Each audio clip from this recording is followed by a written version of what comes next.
तुमची श्रुती धन्य होतीये आणि माझी वाणी पवित्र होतीये.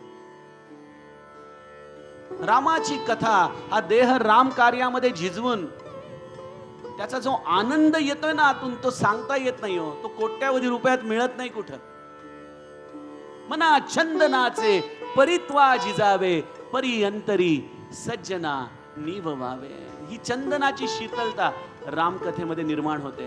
एक शीतलता, एक सुंदर चंदन, एक आनंद, एक रस. त्यामुळे अपरिहार्य कारणामुळे रामकथेला आला नाही, गोष्ट वेगळी आहे. पण सत्संग चुकवू नका, श्रवण थांबवू नका. हात जोडून प्रार्थना करतो, जेव्हा जेव्हा शक्य असेल तेव्हा तेव्हा रामकथेला या. तुम मम सखा भरत सम भ्राता, सदा रहेहू पुर आवत जाता. येत राहा रामकथेला. आपल्या महाराजांचं घर आहे. माहेरपणासाठी इथं तुमचं स्वागत आहे.